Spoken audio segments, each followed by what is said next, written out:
Comme le dit mademoiselle Moulin, il savait tout. Georges Bidault prendra sa succession. Mais voici la victoire de ce silence atrocement payé.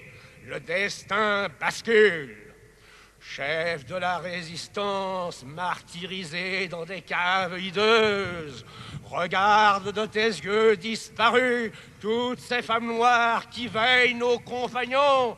Elles portent le deuil de la France et le tien. Regarde glisser sous les chênes du Quercy, avec un drapeau fait de mousseline nouée, les maquis que la Gestapo ne trouvera jamais parce qu'elle ne croit qu'aux grands arbres. Regarde le prisonnier qui entre dans une villa luxueuse et se demande pourquoi on lui donne une salle de bain. Il n'a pas encore entendu parler de la baignoire. Comme Leclerc entra aux Invalides avec son cortège d'exaltation dans le soleil d'Afrique, entre ici, Jean Moulin, avec ton terrible cortège. Avec ceux qui sont morts dans les caves sans avoir parlé comme toi, et même ce qui est peut-être plus atroce, en ayant parlé. Avec tous les rayés et tous les tondus des camps de concentration, avec le dernier corps trébuchant des affreuses files de nuit et brouillard, enfin tombés sous les crosses, avec les 8000 Françaises qui ne sont pas revenues des bagnes, avec la dernière femme morte à Ravensbrück pour avoir donné asile à l'un des nôtres, entre avec le peuple né de l'ombre et disparu avec elle, nos frères dans l'ordre de la nuit.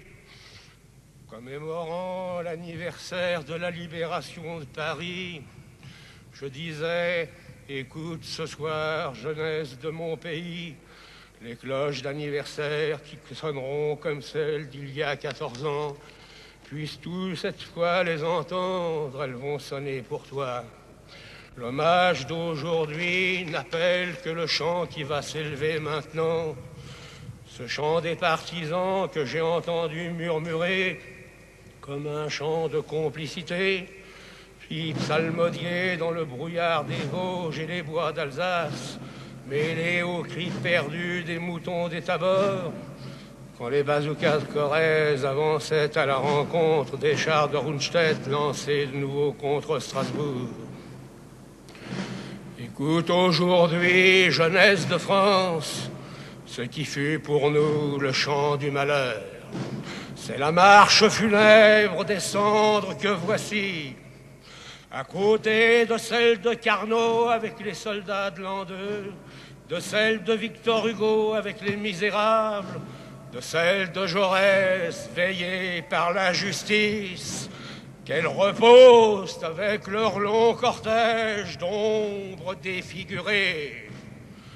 Aujourd'hui, jeunesse, puisses-tu penser à cet homme comme tu aurais approché tes mains de sa pauvre face informe du dernier jour, de ses lèvres qui n'avaient pas parlé. Ce jour-là, elle était le visage de la France.